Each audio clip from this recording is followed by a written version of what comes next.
Assalamualaikum warahmatullahi wabarakatuh. Perkenalkan, nama saya Muhammad Rizwan dari kelas PAIE, Perspektif Ontologi dalam Pendidikan Islam. Perspektif ontologis dalam pendidikan Islam berfokus pada pemahaman tentang hakikat, realitas, dan eksis dari sudut pandangan ajaran Islam. Berikut adalah beberapa aspek penting dari perspektif ontologis dalam pendidikan Islam. 1. Hakikat Tuhan SWT. Dalam pandangan Islam, Allah SWT adalah menciptakan dan mengatur seluruh dalam semesta. Pendidikan Islam berupaya untuk menambahkan keyakinan akan keesaan Allah atau Tauhid, dan menekankan bahwa semua pengetahuan dan kebijaksanaan berasal darinya. Pengenalan dalam pemahaman tentang sifat-sifat Allah Asmaul Husna merupakan bagian dari kurikulum pendidikan Islam. 2. Hakikat manusia. Manusia dalam Islam dipandang sebagai makhluk yang dimiliki potensi fisik, akal, dan spiritual. Manusia diciptakan oleh Allah dengan tujuan untuk beribadah kepadanya dan menjadi khalifah pemimpin di bumi. Pendidikan Islam berusaha mengembangkan semua aspek potensi manusia secara holistik, termasuk intelektual, emosional, dan spiritual.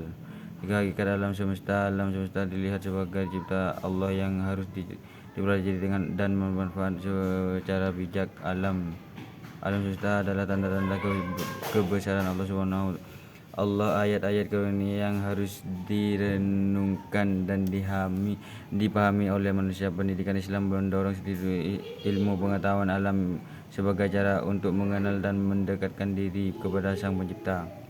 4. Hakikat pengetahuan dalam Islam bersumber dari wahyu, Al-Quran, dan hadis, dan akal. Kedua sumber ini harus digunakan secara harmoni dan proses pendidikan Islam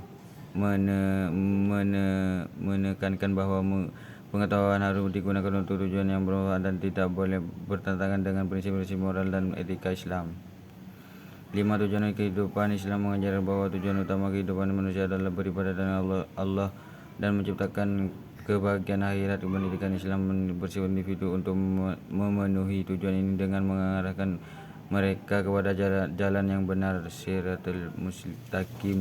Nilai-nilai kehidupan seperti keadilan, kebenaran, dan kasih sayang diajarkan dan diinternalisasi dalam diri peserta didik. Keseimbangan dunia dan akhirat. Mengenai ontologi dalam pendidikan Islam menekankan keseimbangan antara kehidupan dunia dan akhirat. Manusia diajarkan untuk mencari kebahagiaan dan tujuan tanpa melupakan tanggung jawab akhirat. Pendidikan Islam mengajarkan pembelajaran ilmu duniawi dan dengan pengetahuan spiritual untuk menciptakan individu yang seimbang dan holistik.